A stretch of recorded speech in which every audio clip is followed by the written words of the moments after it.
Il est 11h02, donc je vous propose de démarrer ce webinaire dédié à l'impact de la crise sanitaire sur l'emploi, sur les métiers et sur la gestion finalement de la mobilité et des carrières. Donc Paolo Antonio Lopez, je suis directeur de la filière ressources humaines au sein de l'Institut de gestion sociale pour la formation continue, donc la formation qui est consacrée aux professionnels des ressources humaines, donc des personnes en entreprise qui souhaitent se développer, se perfectionner ou se reconvertir dans le monde des ressources humaines.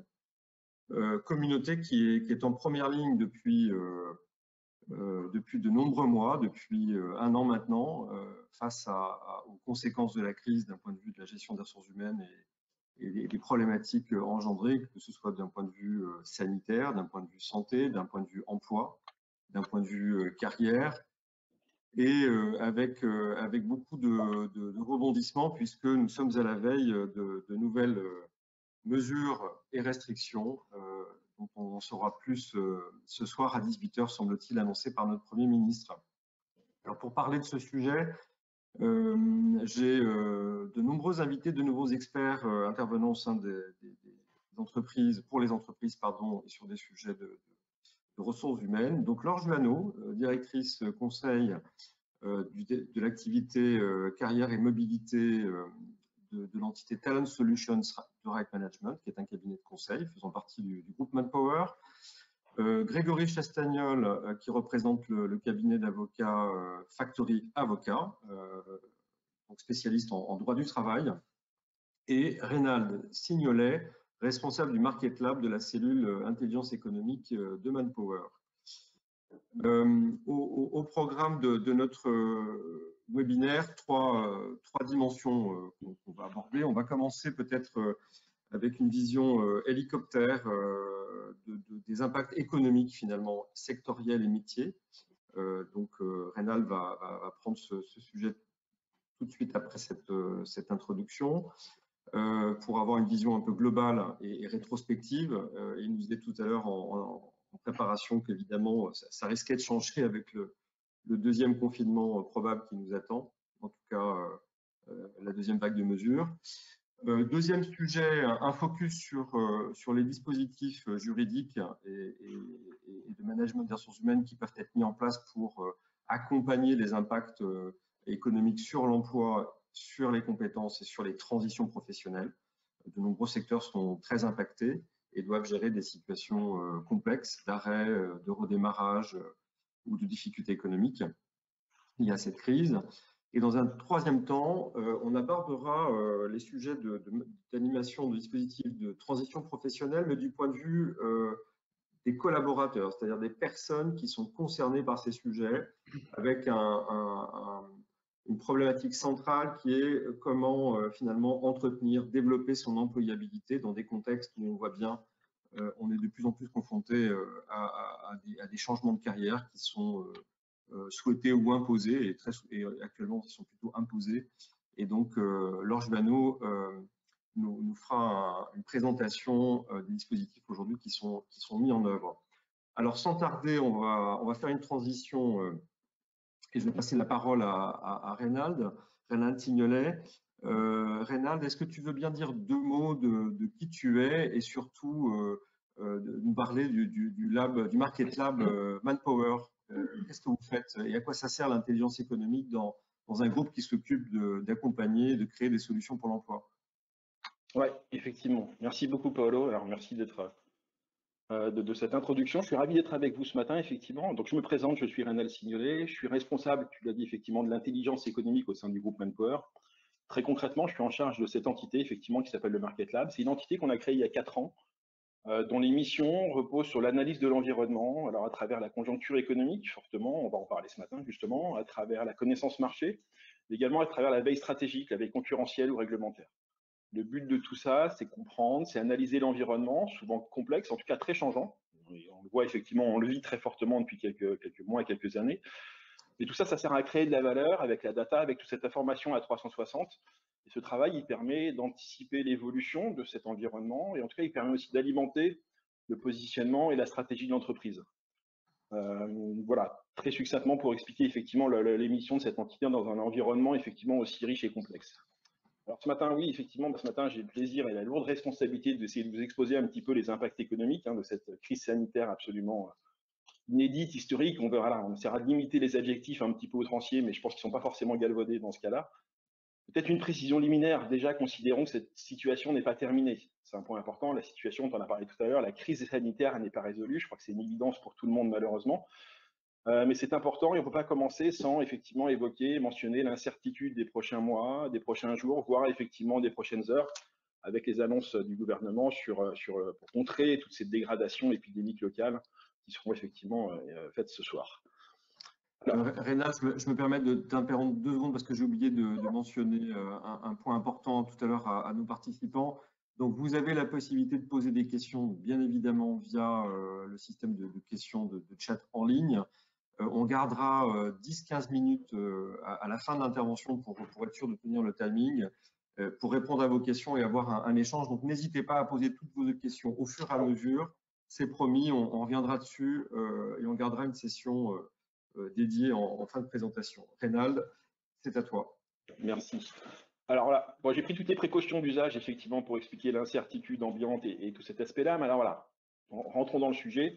Donc sur le slide suivant, si malgré tout on essaye déjà un petit peu de prendre du recul sur ce qu'on a vécu, parce qu'effectivement c'est ce qu'on veut voir, synthétiser cette année 2020, ce qu'on peut dire c'est retenir que la situation sanitaire et la crise économique que l'on a vécue ont pris le dessus sur absolument tout le reste. L'ampleur est, je pense qu'on peut dire qu'elle est historique, effectivement, l'ampleur est historique parce qu'elle est extrêmement soudaine, elle est intense, et que l'impact est inédit. Elle est soudaine, évidemment, par la rapidité des événements, on les a tous vécus il y a 1 an, elle est intense par la profondeur de la situation économique, et l'impact, il est généralisé, on va en parler. En tout cas, tous les pays sont touchés, tous les secteurs d'activité sont impactés. Je vais prendre du recul sur un exemple que je connais bien, c'est les activités de travail temporaire et de recrutement, c'est le cœur de métier de Manpower. Les 2 activités ont d'ailleurs eu un comportement similaire en 2020. Ces 2 marchés, ils ont connu un effondrement très soudain en 10-15 jours, sur la 2e quinzaine de mars, et le marché s'est effondré de 65%. Alors, résultat très concret, sur le slide suivant, je vous disais, toutes les économies sont concernées. La croissance mondiale, elle chute à un niveau qui est absolument inédit. Même si les structures et les contextes de chaque pays ne sont pas les mêmes, voire sont très différents, sur le graphique qui est affiché, vous le voyez, c'est l'indicateur, c'est le PIB. Le PIB, c'est l'indicateur macroéconomique par excellence, c'est l'indicateur de richesse, de mesure de richesse d'un pays. En bleu, c'est le PIB français, en orange, c'est le PIB mondial. Ce qui est flagrant, on le voit sur ces courbes, c'est la profondeur, encore une fois, c'est l'impact de cette crise sanitaire. On parle souvent avec des excès de communication, encore une fois, du caractère historique, mais là, on est clairement sur cette situation-là. La courbe, elle reprend 15 ans d'historique sur la croissance du PIB. Ce précédent record, il datait, vous l'avez à l'écran, il date de 2009. Le PIB mondial à l'époque avait chuté de 1% et le PIB français de 2,9%. Vous voyez déjà la proportion, la différence de proportion par rapport effectivement au précédent record. Alors c'est aussi intéressant parce que l'histoire elle est différente quand même. On se souvient qu'en 2009, le mal venait d'un mal plus profond, la crise venait d'un mal plus profond. C'était une crise effectivement qui avait eu 1 an plus tôt une grave crise financière. L'autre différence, c'est qu'en 2008 et 2009, la France, par exemple, avait connu 5 trimestres de décroissance économique, de PIB négatif, alors qu'en 2020, cette année, tout s'est concentré sur un seul trimestre de l'année, sur le second trimestre, de manière donc beaucoup plus intense, pour avoir cet effet-là au final sur l'année. Et je crois que c'est très très important, on va en parler après sur les enjeux et sur la suite des événements. J'ai commencé par ça tout à l'heure, vous le voyez à l'écran, toutes les économies sont concernées, j'ai pas mis tous les, voilà, vous avez quelques exemples effectivement d'économies majeures, les États-Unis, l'Allemagne, le Royaume-Uni, la Chine, avec des degrés divers pour des raisons souvent structurelles. Peut-être précision sur la Chine, vous le voyez à l'écran, c'est la seule entité sur laquelle effectivement on a maintenu une croissance, qui a fait effectivement une petite croissance pour la Chine. Alors petit, tout est relatif. Je crois que beaucoup de pays auraient effectivement aimé avoir 2,3% de croissance en 2020. Et c'est intéressant parce que les prévisions courant 2020 pour la Chine, elles étaient plutôt sur une légère décroissance économique. La première d'ailleurs depuis 40 ans, c'était la première fois pour eux. Et finalement, la Chine s'en sort bien, grâce d'une certaine manière à la situation sanitaire, parce qu'elle est portée par la production et l'exportation de masques et d'équipements de protection, et puis par l'explosion de tous les biens de consommation informatique dans un contexte de télétravail qui est absolument généralisé dans nos économies. Alors maintenant, je vous propose de revenir un petit peu sur le fond de notre sujet et de revenir sur la France. Revenons sur ces impacts-là. On est ensemble parce qu'on fête depuis hier, le mot n'est pas très joli, mais le premier effectivement confinement.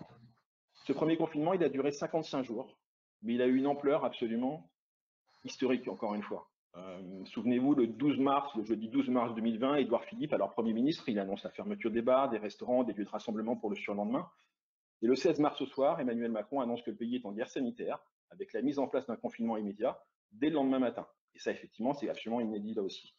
Les entreprises, les salariés ne l'avaient évidemment pas anticipé. On a près de 10 millions de personnes, on le verra après, qui étaient en télétravail au plus fort de cette situation, presque autant au chômage partiel, du jour au lendemain, sans préparation, sans anticipation. Imaginez l'impact. La France, c'est 27 millions de salariés, 10 millions de personnes étaient en télétravail, 10 millions de personnes en chômage partiel.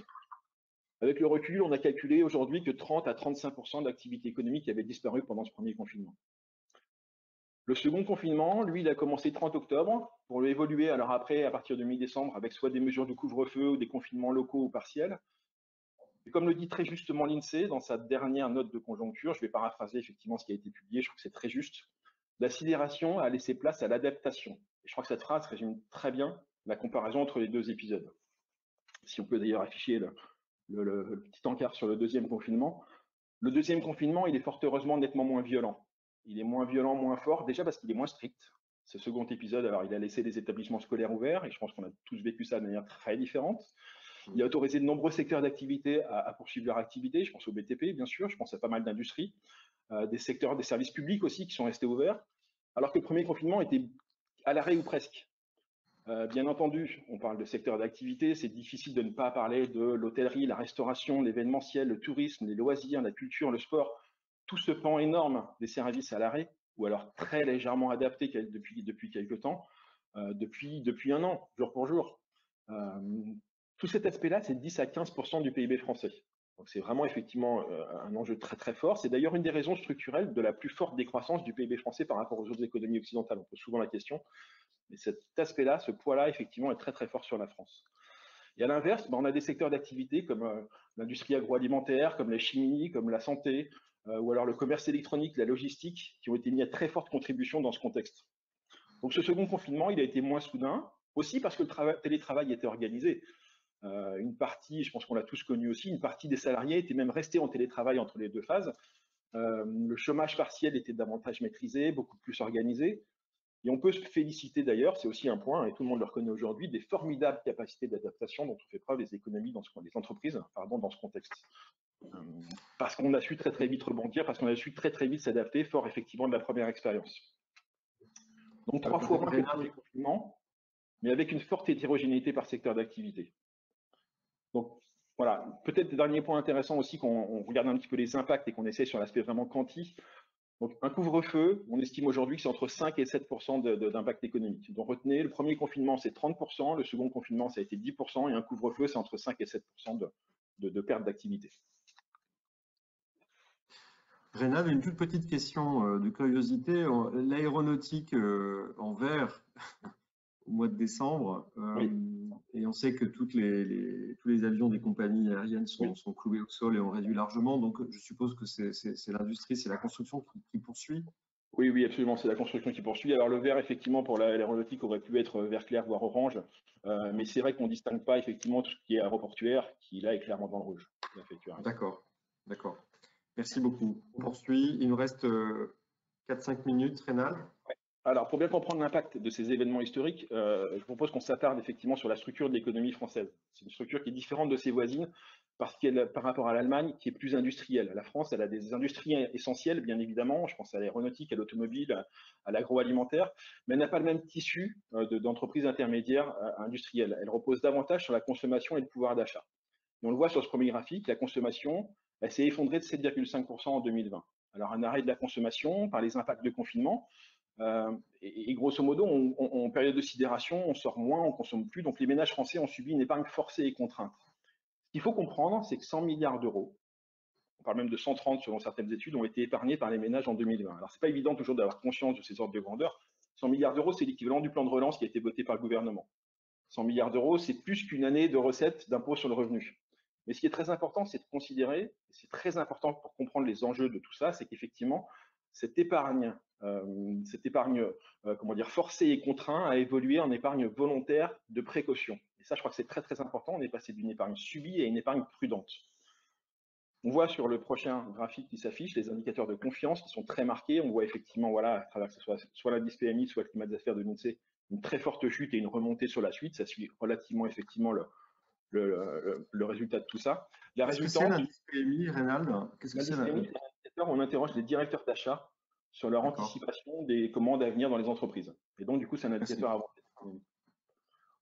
Et troisième graphique, la résultante, c'est le pouvoir d'achat. Évidemment, il est essentiel pour soutenir cette consommation, pour initier ce mouvement vertueux sur l'économie. La bonne nouvelle, en tout cas le soulagement, la moins mauvaise nouvelle, c'est que le pouvoir d'achat finalement ne serait impacté que de 0 à 0,5 points sur 2020.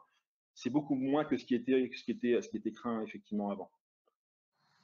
Rapidement, peut-être un petit point sur l'emploi, les répercussions de cette crise sanitaire. Si on essaie de revenir, rappelons effectivement que depuis 5 ans, l'économie créait de l'emploi. On avait créé 1 million d'emplois entre 2016 et 2019, avec une petite croissance de PIB. Donc c'était effectivement un record. On voit sur cette courbe qu'en 2020, sur 2 trimestres, les 3/4 de cette activité-là, effectivement, a disparu. De ces emplois créés ont disparu. L'année, elle finit sur quasiment 300 000 emplois détruits. Mais c'est là aussi, c'est un soulagement parce que c'est moindre que les 600 ou 800 000 qui avaient été envisagés pendant un moment. J'ai parlé très rapidement du chômage partiel. Voilà, vous voyez à l'écran effectivement le nombre de salariés qui ont été mis en chômage partiel sur cette époque-là. On voit très bien effectivement le dessin des 2 confinements. Et si on essaye sur l'emploi de se projeter sur 2021, Manpower Group vient de publier son baromètre sur les perspectives d'emploi au second trimestre. Alors c'est plutôt là aussi une bonne nouvelle. En tout cas, les intentions d'embauche repartent à la hausse. Le solde est de +7, donc entre les entreprises qui vont embaucher et les entreprises qui vont réduire leurs effectifs. Et on n'a pas connu ça depuis 1 an. C'est une augmentation de 6 points par rapport au trimestre précédent. Voilà, pour finir, je vais peut-être essayer juste de donner un petit peu de perspective et se projeter sur 2021, cette année qui est si incertaine et si complexe. La dernière publication, c'est celle de la Banque de France, elle date de 2 jours et elle pronostique une croissance de 5%.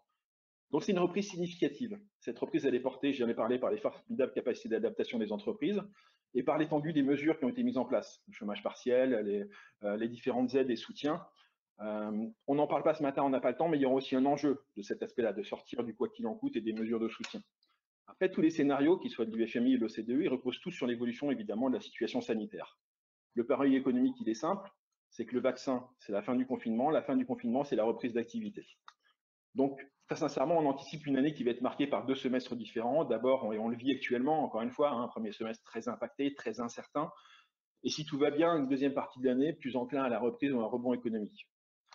Donc pour conclure, ce que je veux dire, c'est qu'effectivement, il est important d'avoir conscience que cette capacité de rebond de l'économie française, elle passe par la reprise de la consommation. Et cette reprise de la consommation, je pense qu'elle est probable et qu'elle est attendue.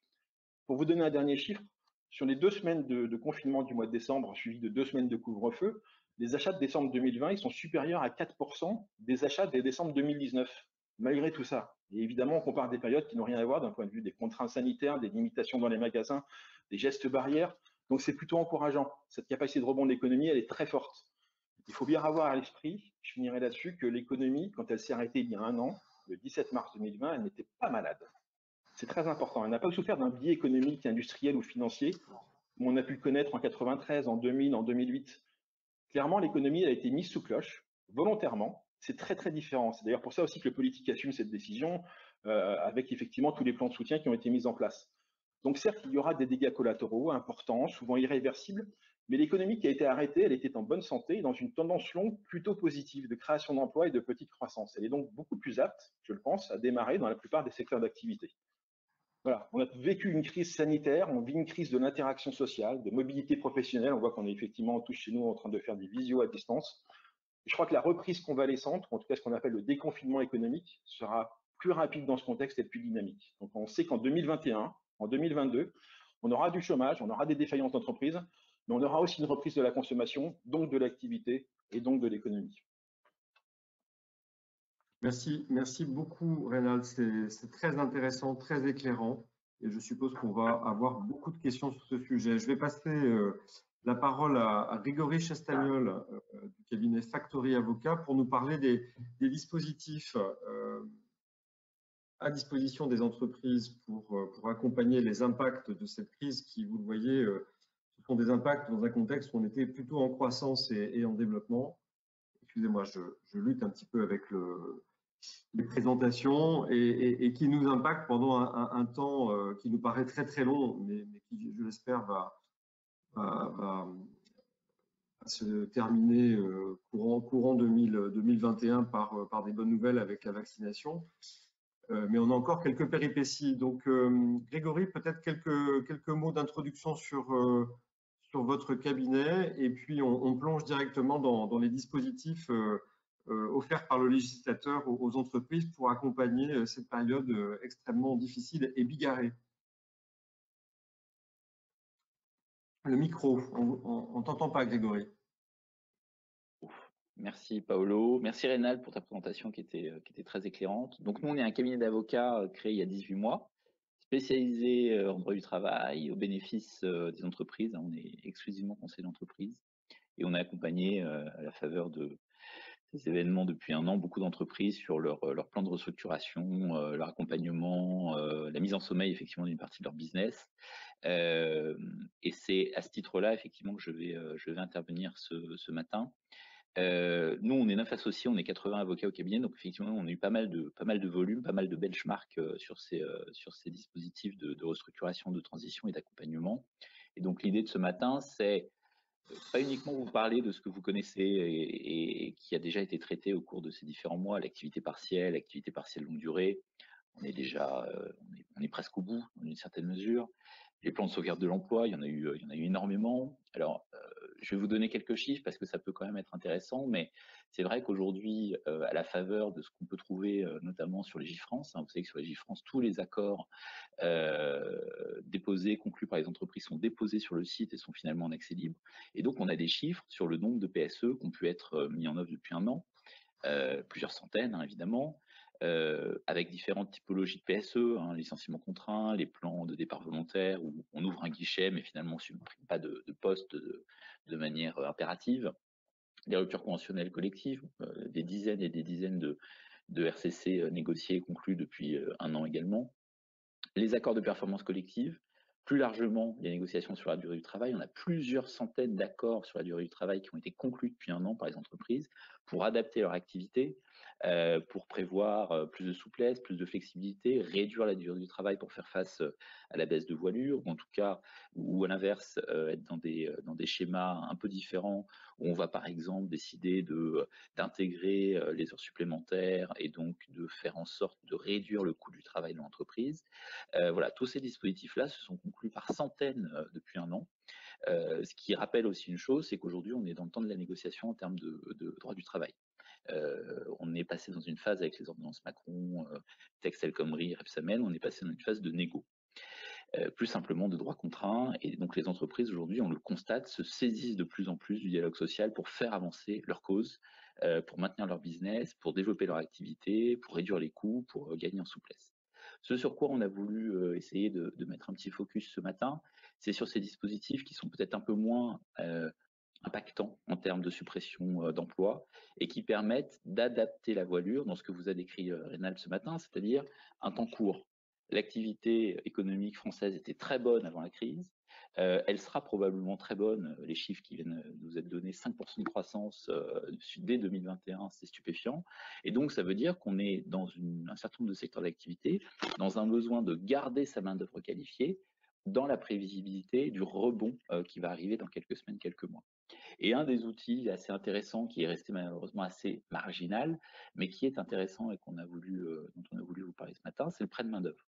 Le prêt de main-d'œuvre, c'est quoi? C'est un dispositif qui vous permet, de manière unilatérale, de mettre à disposition vos collaborateurs. Donc le contrat de travail n'est pas suspendu, il est bien existant, il est maintenu entre vous, entreprise et vos salariés, mais simplement vous envoyez, dans une certaine mesure géographiquement et opérationnellement, vos collaborateurs sur votre bassin d'emploi, chez le concurrent d'à côté, chez le sous-traitant d'à côté, chez le donneur d'ordre d'à côté, parfois même, sans que ce soit un voisin, vous faites traverser la France à tout ou partie de vos collaborateurs pour effectivement aller soutenir le sous-traitant, le concurrent ou le donneur d'ordre, ou tout simplement une entreprise du groupe. Ça peut également être des dispositifs qui sont mis en place intra-groupe. L'idée, c'est quoi? C'est que vous êtes effectivement dans un creux d'activité, mais on sait que dans certains secteurs, on a des activités qui sont maintenues ou qui, au contraire, se sont très bien portées pendant la crise. Je pense par exemple à la logistique. C'est un secteur d'activité qui a connu un pic extrêmement fort au cours de cette année, ce qui nécessite de la maintenance, ce qui nécessite des conducteurs, ce qui nécessite des ouvriers polyvalents.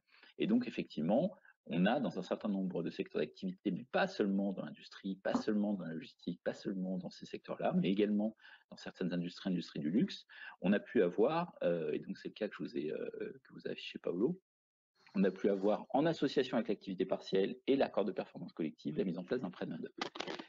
C'est un dispositif qui est unilatéral. On n'a pas besoin de conclure, on n'a pas besoin de négocier. On a besoin de consulter notre comité social et économique sur le dispositif de prêt de main-d'œuvre, mais c'est un dispositif qui reste un dispositif unilatéral.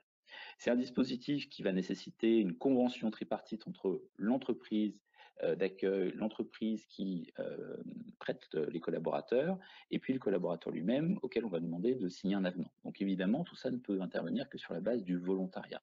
Mais il est très clair que dans un schéma dans lequel vous dites à vos collaborateurs, écoutez, nous, on va être obligé de réduire la voilure. Donc, petit 1, ça peut se traduire par effectivement un PSE, des licenciements économiques. Ou petit 2, on a des mesures alternatives qui vont nous permettre de vous conserver aux effectifs le prêt de main-d'œuvre. Eh bien, on a des collaborateurs qui peuvent parfois assez massivement, et donc nous, on l'a vécu 10 fois au cabinet, qui peuvent assez massivement adhérer à ces dispositifs-là. Si c'est une entreprise voisine qui accueille, les choses sont assez simples. Si c'est une entreprise distante, il va forcément falloir accompagner ça au travers d'aide à la mobilité géographique, payer effectivement un logement sur place, et tout ça, potentiellement, vous allez me dire, va entraîner des coûts.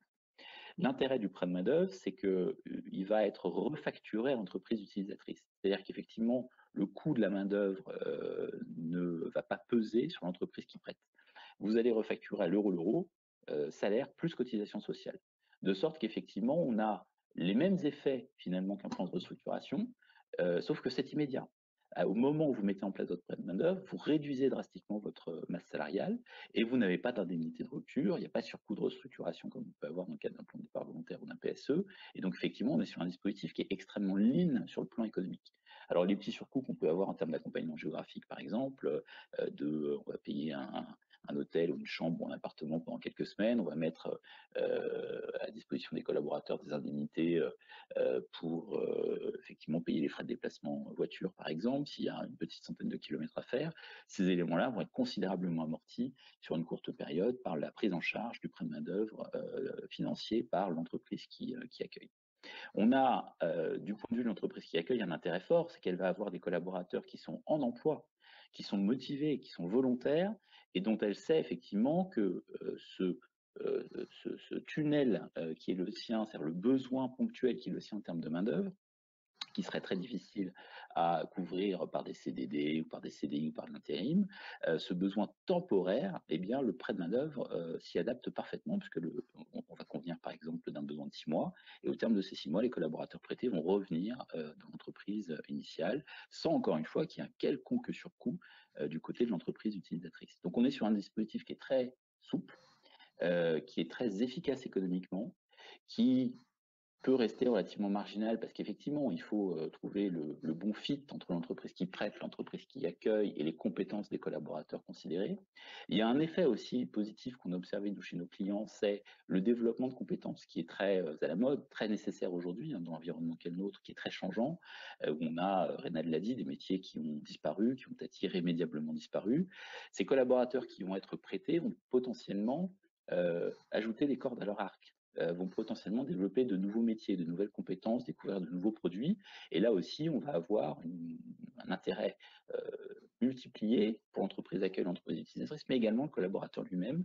Et ça, c'est aussi quelque chose qui est très apprécié. On l'a observé également dans des secteurs d'activité à, j'ai envie de dire, qualification un peu plus élevée, notamment dans des centres de recherche et développement, R&D, des services qualité, où on a intra-groupe ou même encore une fois, sur une même filière d'activité, entre sous-traitants et donneurs d'ordre, on a pu assister aussi à des prêts de main-d'œuvre, par exemple sur des populations d'ingénieurs. Et là aussi, ce développement d'affaires, ce développement qualité est très intéressant parce qu'il va permettre effectivement à ces salariés de développer un peu plus leur polyvalence et leurs compétences sur le marché de l'emploi. Comme Reynald vous l'a dit, on a des secteurs d'activité dont on sait qu'ils vont, dans une certaine mesure, irrémédiablement être impactés. Et ces dispositifs-là vont avoir l'intérêt fort de permettre à ces salariés de se repositionner sur le marché de l'emploi.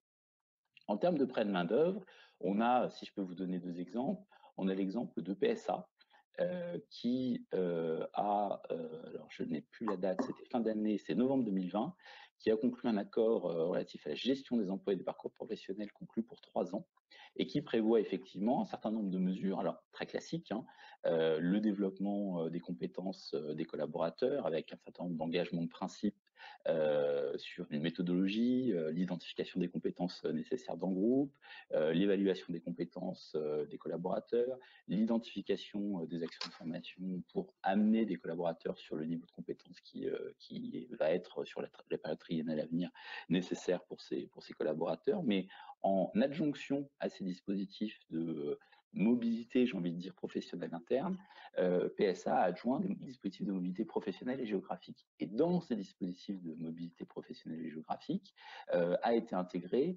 l'outil du prêt de main-d'œuvre, avec effectivement cette idée. On comprend bien la logique de PSA, c'est j'introduis la mobilité au sein de mon groupe, j'introduis de la mobilité professionnelle, mais aussi un dispositif qui va permettre à des salariés d'aller voir ailleurs ce qui se passe dans le cadre de ce dispositif de prêt de main-d'œuvre. L'idée de PSA, c'est donc de maintenir, alors on avait d'autres dispositifs, hein, accompagnement des salariés âgés, des congés de longue durée, le congé de mobilité, la mobilité volontaire sécurisée qui répond à une logique un petit peu différente, mais on avait notamment effectivement ce dispositif de prêt de main-d'œuvre qui est venu se greffer finalement en complément à tous les autres dispositifs que je viens d'évoquer. L'idée de PSA, c'est donc de se dire aussi bien dans le groupe qu'à l'extérieur du groupe, je vais envoyer mes collaborateurs, parfois chez des sous-traitants, parfois chez des concurrents, je vais envoyer mes collaborateurs pour déployer finalement leurs compétences et nourrir leurs compétences dans un cadre qui va être relativement souple. Il y avait des périodes probatoires qui étaient prévues. L'idée était que le collaborateur s'engage sur une durée minimale d'1 mois, mais qu'on peut avoir effectivement un contrat de plus longue durée, le collaborateur pouvant décider à tout moment de revenir dans son poste. L'idée de cette garantie, c'était de finalement donner l'envie d'essayer, quand bien même, in fine, les collaborateurs n'étaient pas totalement séduits par le dispositif. L'idée aussi, c'est de prendre en considération ce prêt de main-d'œuvre dans l'évolution de carrière. Le collaborateur part pour 2, 3 mois, 4 mois en prêt de main-d'œuvre chez une entreprise tierce, il va développer des compétences, on va le faire revenir à un moment donné, on va auditer le développement de compétences qui a été le sien. Qu'est-ce qu'il a pu apprendre en termes de méthode de travail, en termes de process, et on va potentiellement prendre en considération ce développement de compétences dans sa reprise de carrière normale au sein de PSA. Donc ça aussi, c'est assez intéressant parce qu'on voit bien que c'est tout à fait connecté à ce que je viens de vous indiquer au développement de compétences des collaborateurs. On a aussi la société ThyssenKrupp qui a conclu un accord en septembre 2020. Donc, vous voyez aussi ce que ça dit tout ça, c'est qu'on a des entreprises qui sont, Reynald le disait, extrêmement flexibles. La crise arrive en mars, dès septembre, dès novembre, on a des entreprises qui créent des dispositifs parfois triennaux pour adapter leur activité en considération de ce qui est en train de se passer, mais pas seulement, hein. Évidemment, il y a aussi des sujets, j'ai envie de dire, plus profonds et plus lourds dans l'industrie ou sur le secteur d'activité de ThyssenKrupp qui ont justifié ces mesures de mobilité. Mais donc là encore, on a chez ThyssenKrupp dans un accord qui est très global, qui porte sur la formation, qui porte sur la mobilité interne, professionnelle, géographique, on a des dispositifs de prêt de main-d'œuvre qui ont été prévus, qui viennent en complément. Le préambule de l'accord est assez intéressant parce qu'il dit bien que la crise, elle est probablement temporaire, mais pour faire face à cette crise temporaire, eh bien, on essaie de multiplier les dispositifs. Et donc là aussi, on a chez ThyssenKrupp, en annexe à tout ce que vous connaissez déjà, on a ce dispositif de prêt de main-d'œuvre qui a été conçu un peu comme chez PSA, comme un dispositif à la fois au sein du groupe, mais également un dispositif interentreprise. L'idée étant qu'il y ait une méthodologie sur chacun des périmètres de la société et du groupe, consistant à rechercher des partenaires potentiels pouvant accueillir ou pas des collaborateurs du groupe. L'activité, alors ThyssenKrupp a aussi, de manière un peu, je dirais, un peu curieuse, un peu complexe, mais elle a aussi réintégré des activités sous-traitées. C'est-à-dire qu'elle dit tout à la fois, on va prêter nos collaborateurs à l'extérieur, mais en même temps, pour faire face au choc qu'on est en train de rencontrer, on va supprimer l'intérim, on va supprimer les CDD, on va réintégrer des activités qui étaient précédemment sous-traitées pour maintenir le niveau d'emploi. Et donc, on voit bien la complexité de ces mesures, c'est-à-dire que tout ça s'imbrique. Je ne vais pas simplement faire du départ volontaire ou la mobilité ou de la formation, je vais réintégrer du personnel, enfin des activités que j'avais précédemment sous-traitées, je vais prêter mes collaborateurs à l'extérieur, je vais faire de la mobilité intra-groupe, et donc on voit bien qu'on est sur une espèce de complexification de la boîte à outils, qu'on voit un petit peu au travers du diagramme que je vous ai proposé, une complexification de la boîte à outils, mais l'intérêt étant que tous ces dispositifs se parlent les uns aux autres. Et c'est vraiment ce qu'on peut constater sur la pratique de ces sociétés. Elles ont ouvert tous les outils de la boîte à outils, et derrière ça, et ça donnera la transition tout à l'heure à Laure, elles se mettent en capacité de vendre ces outils aux collaborateurs, parce qu'on voit bien que tout ça est assez souvent fondé sur la question du volontariat. Oui, et donc de la régulation de l'offre et de la demande finalement. Exactement. Grégory, avant de passer la main à Laure, juste une question. Donc nous, je représente un organisme de formation. On a vécu l'impact de la crise comme tout le monde avec un arrêt l'année dernière des sollicitations, puis une forte reprise, notamment pour la filière ressources humaines. Beaucoup de personnes qui souhaitent se former aux relations sociales, beaucoup de personnes qui souhaitent se former sur tous les dispositifs justement d'accompagnement de l'emploi et de la mobilité.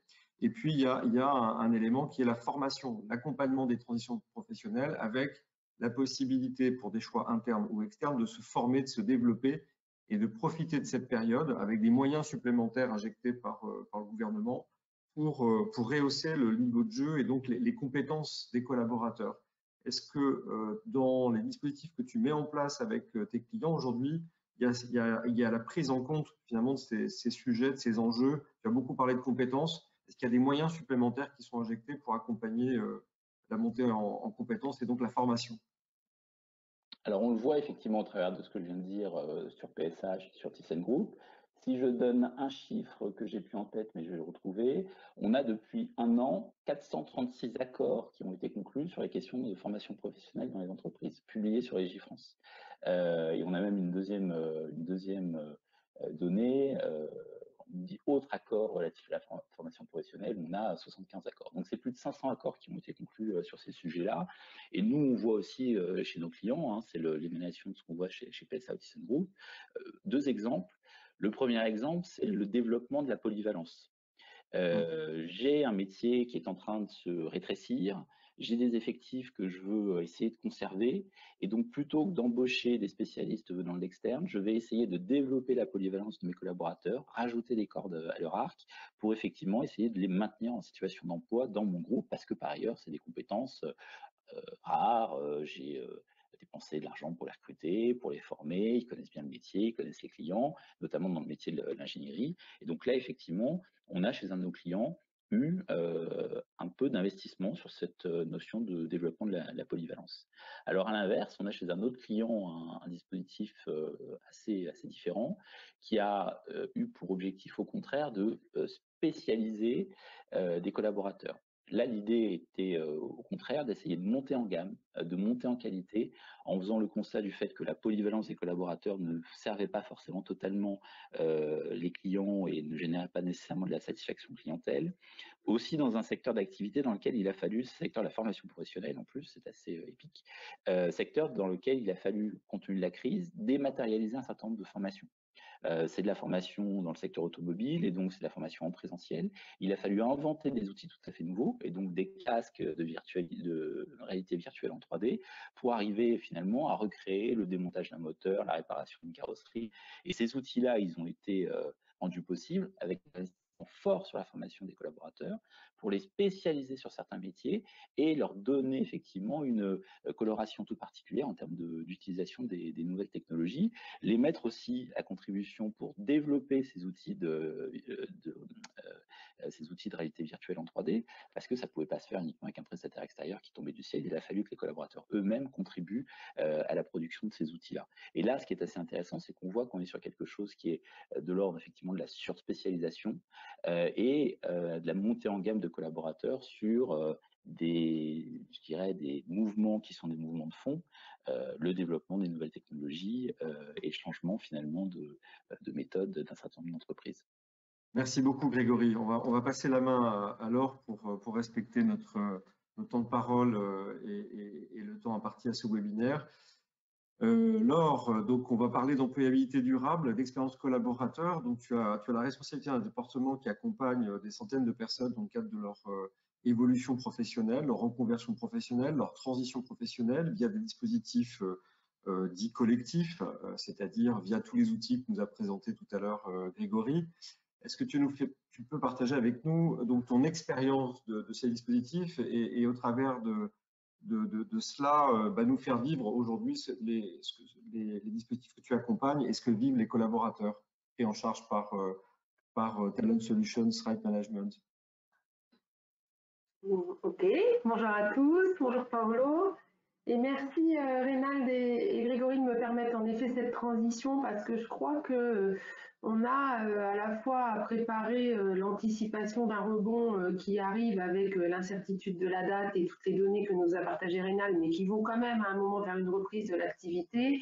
Et puis on a cet environnement d'outils juridiques de plus en plus foisonnant qui fait que chacun d'entre nous, d'entre vous, est toujours en train de se dire à quel moment et lequel sera le mieux. Et moi, ce que je voulais partager avec vous, si tu veux bien passer, Paolo, c'est vraiment le sujet de l'employabilité, en effet, des salariés dans ce contexte, en effet, ou d'incertitude ou de rebond, mais dans une logique d'anticipation. En fait, ce qu'on voit, c'est que vous, nos clients, l'ensemble des salariés, en fait, sont dans une logique, en effet, d'employabilité durable, mais qu'elle ne se décrète pas, en fait, cette employabilité durable, et que l'on soit dans une logique contrainte aujourd'hui parce qu'on a un plan de mobilité à mettre en œuvre, parce qu'on a un accord GPEAC à déployer, parce qu'on a un accord de performance collective à mobiliser sur des mobilités, par exemple, ou bien que l'on soit dans une logique de j'attends que l'activité redémarre, mais au moment du redémarrage de l'activité, j'aurai certainement à me poser la question des compétences dans mon entreprise. Alors, on parle globalement de culture de mobilité, quel que soit le véhicule juridique en réalité. Et la culture de mobilité dans une entreprise, elle doit bien entendu être portée par l'entreprise et elle doit donner les moyens à son salarié, en effet, de le rendre acteur de sa mobilité. Alors, c'est une phrase qu'on entend beaucoup. Le salarié doit être acteur de sa mobilité, le salarié doit se prendre en main. Oui, c'est en effet le cas, parce que le salarié ne passera certainement pas toute sa vie dans la même entreprise. Maintenant, il faut que le salarié soit aidé dans cette démarche qu'il doit initier parce qu'il doit bien avoir conscience que son employabilité se travaille. Et donc, avant de se dire il faut que le salarié soit acteur de sa mobilité, je crois que nous avons la responsabilité en tant qu'entreprise et employeur de lui donner les moyens, en tout cas, d'avoir devant lui le champ des possibles et la capacité de travailler sur sa trajectoire professionnelle avec des outils qu'on va lui proposer, avec du soutien de l'équipe de direction et un sponsor très coordonné à ces sujets de mobilité, et avec un écosystème d'acteurs autour de lui qui vont être des RH, des managers, pourquoi pas des consultants externes, mais ce qu'on doit se dire en fait quand on va se mettre en marche d'aider nos collaborateurs à devenir acteurs de leur mobilité, c'est qu'on doit leur donner la possibilité de réfléchir à tout ça avec une vision assez claire de ce qui les attend en interne et en externe. On est tous faits de nature à faire un choix quand on sait ce qui est d'un côté, ce qui est de l'autre. Et la première chose que l'on doit donner à nos salariés, c'est l'état du marché interne à moyen terme, parce qu'on n'a pas la vision, et encore moins aujourd'hui à long terme, mais l'état du marché interne est celui-ci et sera celui-ci dans les mois à venir. Et ce qu'on doit à nos salariés, c'est leur donner l'état de leur employabilité globale dans un objectif en effet de carrière plus long peut-être que le prochain poste d'ailleurs.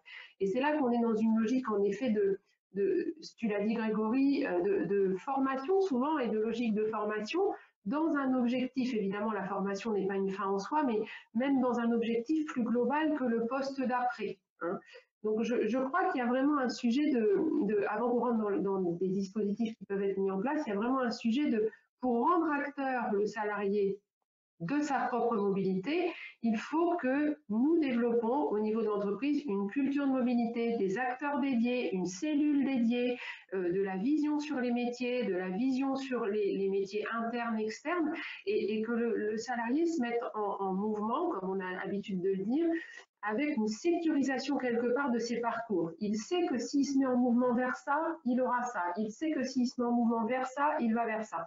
Et pour qu'un salarié puisse, quand il a connaissance de tout ça, commencer à bouger, et dans sa tête d'abord, on peut certainement l'aider à, quelle que soit la terminologie qu'on va adopter, un point carrière, une trajectoire, un point trajectoire, un point bilan, un point employabilité, on doit l'aider, même si on n'est pas dans un contexte forcé de choix du salarié, on doit, par anticipation, l'aider à faire un vrai point, mieux se connaître sur sa carrière professionnelle. D'ailleurs, c'est toujours plus agréable de le faire quand on n'est pas au pied du mur à devoir faire un choix dans les 3 semaines qui suivent. On doit lui donner des perspectives, on doit lui donner du sens par rapport à son employabilité. Quand je parle de sens honnête par rapport à son employabilité. On ne doit pas embarquer des personnes vers quelque chose de rêvé, de fantasmé. On doit avoir un discours d'honnêteté et de réalité par rapport aux besoins du marché et aux besoins globaux de ce que va devenir le marché de l'emploi. Et puis, on doit l'aider à préparer dans sa tête un projet professionnel quel qu'il soit pour qu'il soit en capacité de le présenter soit en interne, soit en externe, le moment venu. En fait, notre responsabilité, je crois, c'est de mettre en face du salarié des outils qui lui permettent d'aboutir à sa propre réflexion sur son projet professionnel à venir pour que le moment venu, il soit en capacité d'avoir déjà travaillé tout ça et qu'on l'ait aidé à ça. C'est une grande étape de franchie quand on doit faire un choix. Je veux bien que tu passes au slide qui suit, Paolo. Et pour pouvoir faire un choix, en fait, un salarié doit d'abord bien entendu se connaître dans son environnement personnel et professionnel, parce qu'il y a des interactions, comme vous le savez, très évidentes, notamment dans le choix du projet professionnel qui suivra.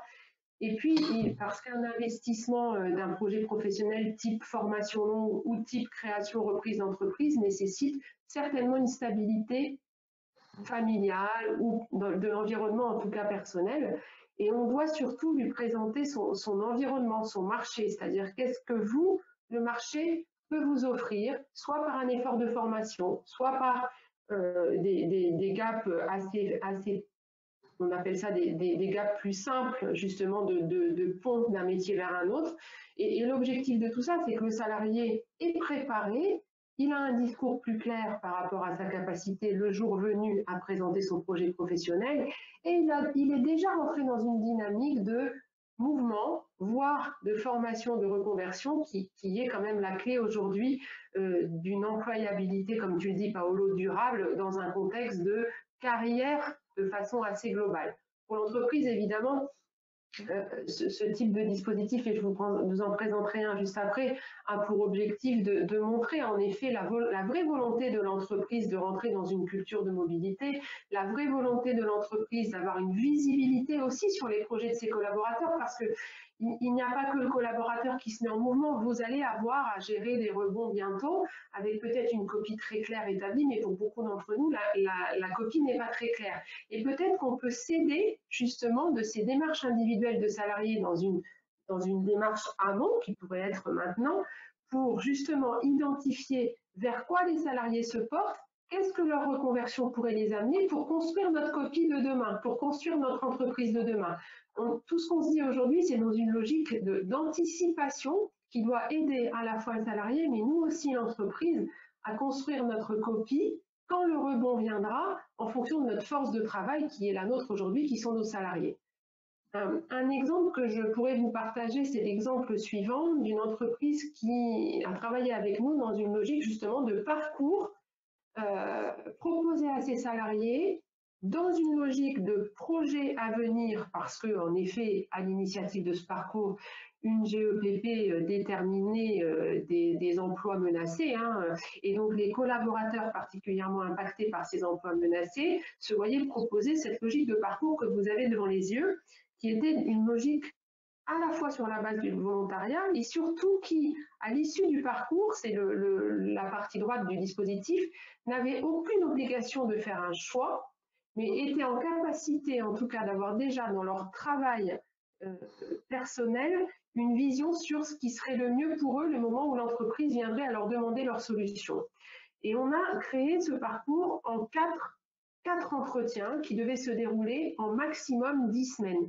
Finalement, ça peut paraître assez coercitif et je crois que en fait, les salariés ont besoin justement dans ce type de démarche où ils se mettent eux-mêmes en capacité de travailler leur employabilité. Je crois que justement, l'histoire et les histoires dans les entreprises nous ont poussé à penser qu'il fallait justement cadrer et structurer ces phases.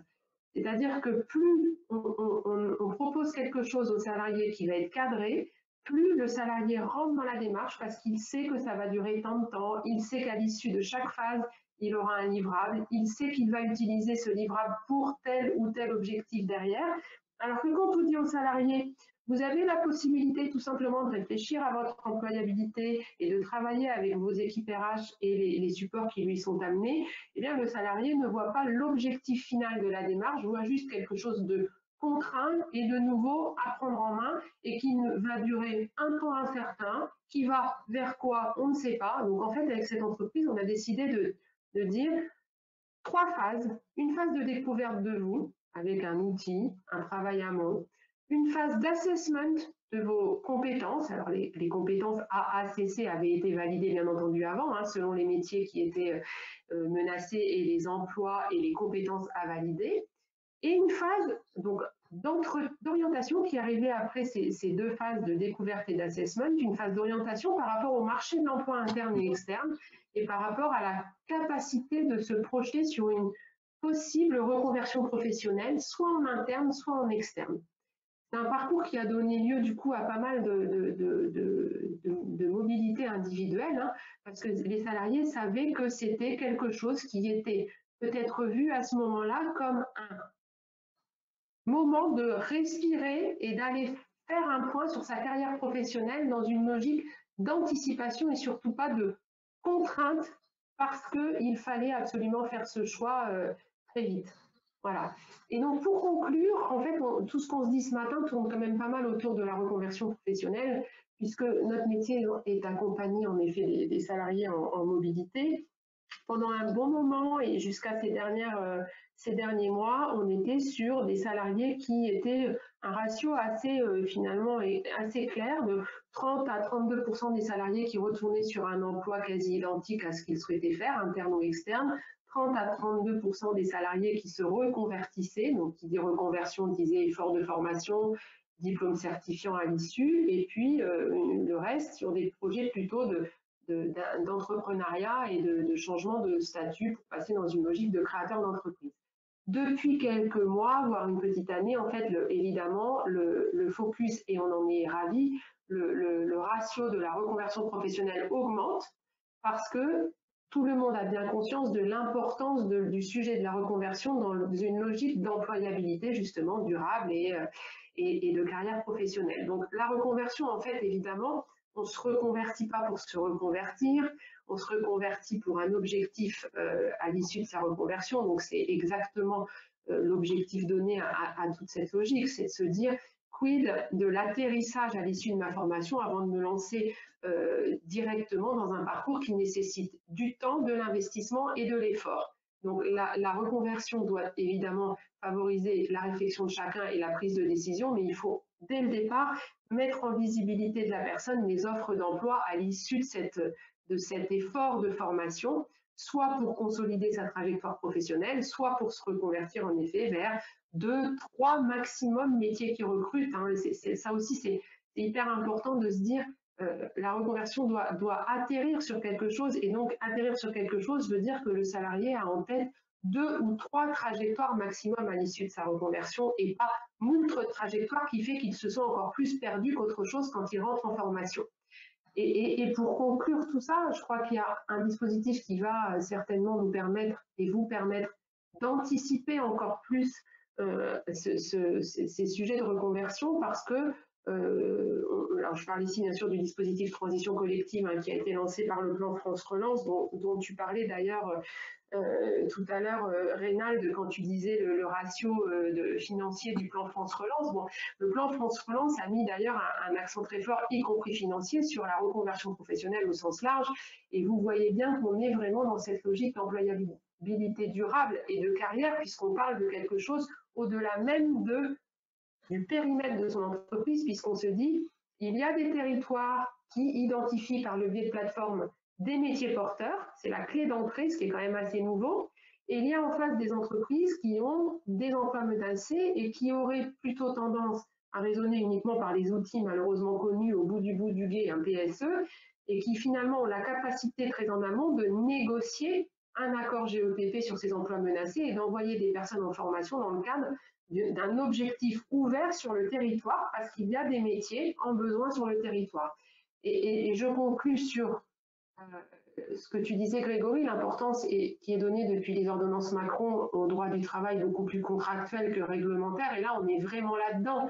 C'est-à-dire que ce qu'on se dit dans le dispositif transition collective, c'est qu'on a une démarche à bâtir avec ses partenaires sociaux, qui est une démarche à bâtir courageuse, honnête et transparente, mais avec en face un territoire qui nous aide à avoir une négociation transparente et cette négociation transparente, selon moi, devrait donner lieu à des vrais rebonds professionnels pour des salariés qui y verraient évidemment à la fois une négociation sociale, ce qui a vraiment une force dans la mise en mouvement des salariés quand un accord est signé par ces syndicats, et à la fois un territoire qui a écrit des choses par rapport à l'employabilité. Donc je crois que on est vraiment dans ces logiques maintenant de reconversion et qu'on est passé sur autre chose, sur l'employabilité, puisqu'on ouvre bien au-delà du périmètre de notre propre entreprise. Alors l'exemple de Grégory sur le prêt de main-d'œuvre, l'exemple de la transition collective, voilà, tous ces exemples nous amènent à avoir en effet un objectif tout autour de l'employabilité.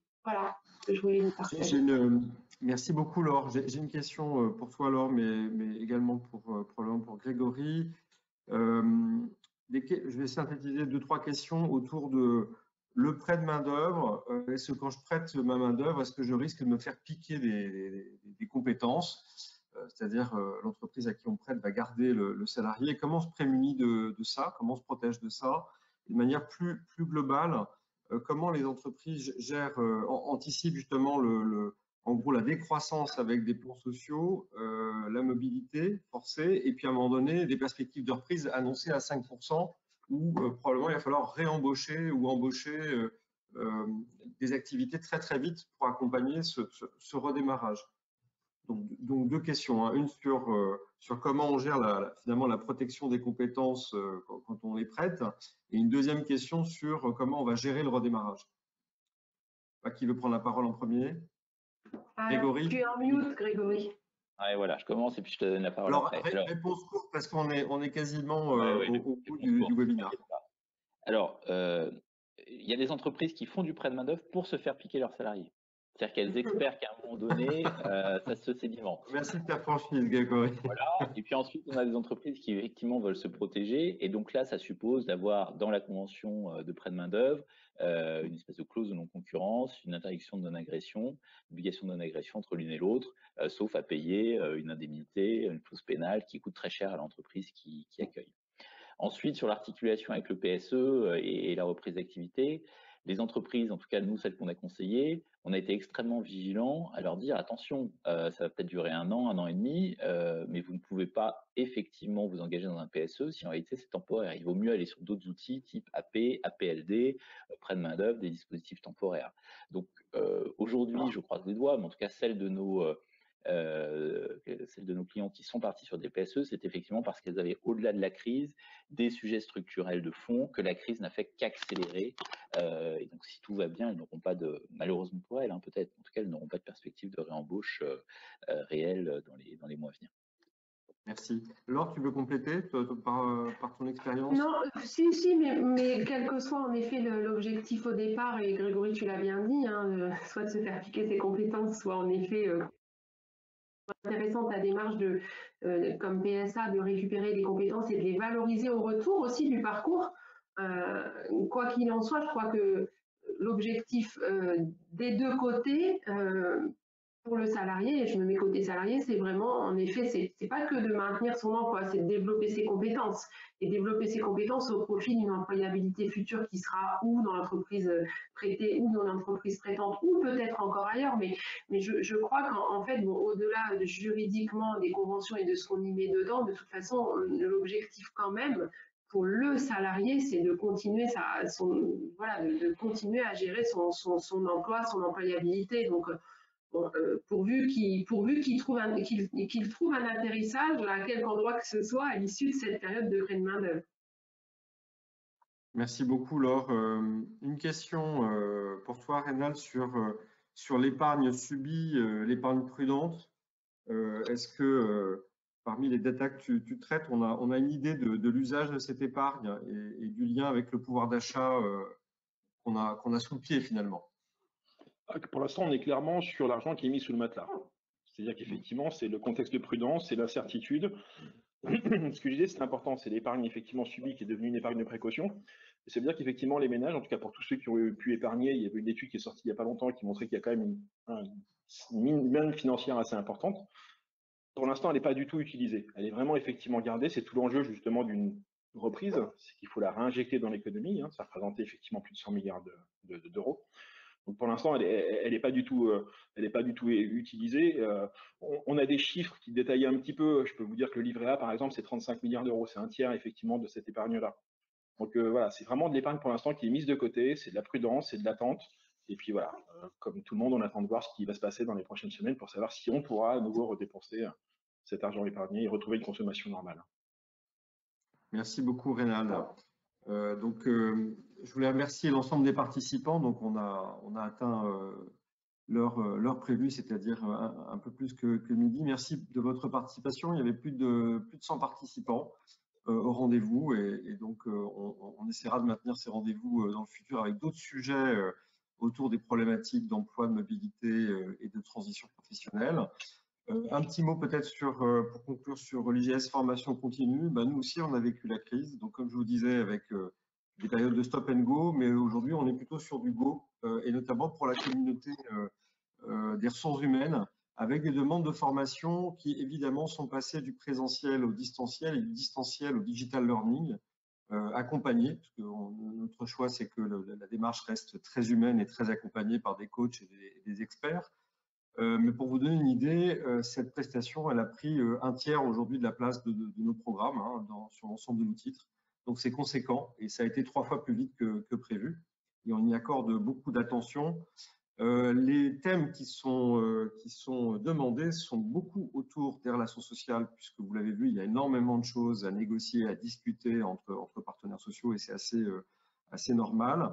Le deuxième sujet, c'est l'accompagnement du développement des talents, des compétences, la gestion de la mobilité des carrières, pour les raisons qu'on vient d'évoquer, on comprend très bien.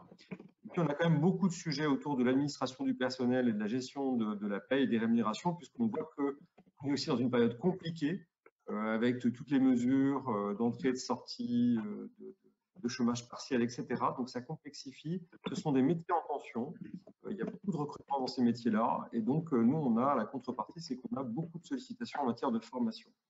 Et les profils qui aujourd'hui viennent beaucoup à l'IGS, ce sont plutôt les responsables ressources humaines, qui sont les maillons intermédiaires de cette communauté, les maillons forts, et qui ont besoin de se muscler, de se renforcer dans cette période qui les expose énormément.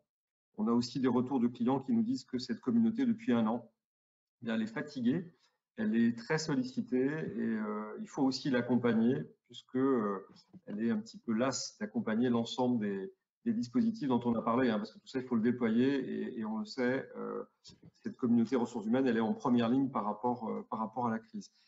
Merci Laure, merci Rénal, merci Grégory, merci Morgane qui est notre community manager qui est avec nous mais qu'on ne voit pas pour la préparation et l'animation de ce webinaire. À très bientôt. Il est enregistré, sera rediffusé via les réseaux sociaux. Bonne journée, à très bientôt. Au revoir. Merci de votre participation.